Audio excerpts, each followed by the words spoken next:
আসসালামু আলাইকুম প্রিয় ভিউয়ার্স, আশা করি আপনারা ভালো আছেন। আলহামদুলিল্লাহ আমিও ভালো আছি। তো চলে আসলাম একটা নতুন ভিডিও নিয়ে। আমার খামারের যে কোয়েল পাখি কিছু লাগিয়েছিলাম শখের বশতেও, তো আলহামদুলিল্লাহ কোয়েল পাখির বাচ্চাগুলো এখন অনেক মোটামুটি বড় হয়ে গেছে। আলহামদুলিল্লাহ এখানে আমার প্রায় 15 দিন বয়সের বাচ্চা আছে 200-র মতো। আর এখানে আজকে প্রায় 38 দিন বয়সের বাচ্চা 100-র মতো। বাচ্চাগুলো আলহামদুলিল্লাহ অনেক বড় হয়েছে, মনে হয় আর 3-4 দিনের মধ্যে ডিম পাবো আশা করা যায়। এই বাচ্চাগুলো থেকে সুন্দর ডাকছে। তো আলহামদুলিল্লাহ বাচ্চাগুলো অনেক সুন্দর এবং সুস্থ আছে। এই কতগুলো এখনও খাচ্ছে। এখানে আমি পানির পত্র দিছি, জানি না এখানে পানির পত্র দেওয়া কম হয়েছে কিনা, যে 100 বাচ্চার জন্য একটা পানির পাত্র আর একটা খাবার পাত্র দিছি।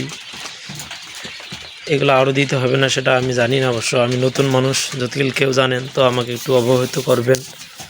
তো আলহামদুলিল্লাহ বাচ্চাগুলো অনেক সুস্থ এবং সুন্দর রয়েছে। বর্তমান কোনো প্রকার ওষুধ দিচ্ছি না।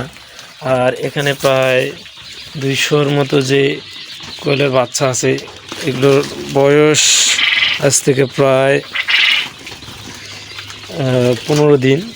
বাচ্চাগুলো অনেক চঞ্চল, আলহামদুলিল্লাহ ভালো। তবে এই বাচ্চাটা কেন জানি নির্জীব হয়েছে, বুঝলাম না। এ কি কম খাইছে নাকি আল্লাহ ভালো জানে। এ বাচ্চার বয়সও তো 15 দিন, দেখি মনে হচ্ছে না যে বাচ্চার বয়স 15 দিন, মনে হচ্ছে 10 দিনের বাচ্চা। এত পরিমাণ ছোট, এখনও 5 দিনের বাচ্চার যেরকম এরকমই। কি সমস্যার কারণে এখনও বৃদ্ধি হয়নি সেটা বুঝতে পারলাম না। তবে দেখতেছি একটা চোখ বন্ধ, দুইটা চোখে বন্ধ মেবি। তো একটা বন্ধ, একটা ঠিক আছে। এই যে দেখেন একটা বন্ধ, হ্যাঁ, আর একটা অবশ্য খোলা আছে। তো সব বাচ্চাগুলো অবশ্য ভালো হয়েছে, তবে একটা বাচ্চার সমস্যা হয়। এই যে আলহামদুলিল্লাহ ওরায়, তার মধ্যে ওইদিকে একটা সাদা বাচ্চা আছে এই যে কর্নারে। ও আলহামদুলিল্লাহ শখের বয়সেতে লাগাছি বাচ্চাগুলো। অবশ্য নিজে মেশিন তৈরি করে, মেশিন থেকে বাইর করে আমার বাচ্চা। হ্যাঁ, বাচ্চাগুলো দেখতে মাশাআল্লাহ অনেক ভালো হয়েছে। বাচ্চাগুলো এখানে জায়গা সম্ভবত খুব শর্ট হয়েছে, খুব তাড়াতাড়ি অবশ্য জায়গার ব্যবস্থা করব, কারণ এইখানে 200 বাচ্চার জন্য জায়গা হবে না। এখানে আপাতত বোর্ডিংয়ের পরে এইখানে কয়েকদিনের জন্য রাখছি, যে বাচ্চাগুলো এখনও সেরকম বৃদ্ধি হয়নি। তো আশা করেছি খুব দ্রুত এখান থেকে বাচ্চাগুলোকে ট্রান্সফার করবো অন্যত্রে। তো আপাতত কয়েকদিনের জন্য হয়তো বা আর এখানে থাকবে। আর এদিকে যে প্রায় 100-র মতো বা কোয়েল পাখি আছে, এগুলোর বয়স প্রায় 38 দিন। তো এগুলো মেবি আর কয়েকদিনের মধ্যে ডিম পাওয়া যাবে আশা করা যাচ্ছে। এখানে প্রায় আবার এটা কই ঢুকছে আল্লাহ ভালো জানে। তো তো দেখি আল্লাহ কী করে। কতদিন বয়সে একজন তো একরকম বয়সের কথা বলে, কেউ বলে 35 দিনে ডিম দেয়, কেউ 45 দিন, কেউ আবার 50 দিনও ডিম দেয় না। তো দেখি আমার বাচ্চাগুলো কতদিন লাগে ডিম দিতে।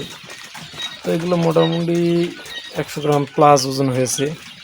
আমি অবশ্য সঠিক জানি না যে কত গ্রাম বয়সের বাচ্চাগুলো ডিমের উপযোগী, বা কত গ্রাম ওজন হলে ডিম পাওয়া সম্ভব। তো কেউ জানলে অবশ্য আমাকে জানাবেন কমেন্টের মাধ্যমে। তো আমার এই শখের খামার আলহামদুলিল্লাহ, যে ছোটো বাচ্চা ওই দিক থেকে এখানে একটা আসছে, ওই দিকে দেই। এই যে সবগুলো একখানে রাখার অবস্থা এরকম হয়েছে। তো ঠিক আছে, চতুর্দিকে বাচ্চাগুলো খুব দৌড়াদৌড়ি করতেছে। আর একটা জিনিস পাড়া আমি বুঝতে পারতেছি না, অবশ্য জানি না নতুন মানুষ কীভাবে পাড়া আর পাড়ি খুঁজে বার করে। তো কেউ যদি জানেন তা আমাকে একটু কমেন্টে জানাবেন। আমি পাড়াপাড়ি খুঁজে বের করার চেষ্টা করব, কারণ এটা আমার বর্তমান প্রয়োজন জানা, হ্যাঁ, এবং বাইর করার। তো সবাই ভালো থাকবেন, সুস্থ থাকবেন। আসসালামু আলাইকুম, আল্লাহ হাফেজ।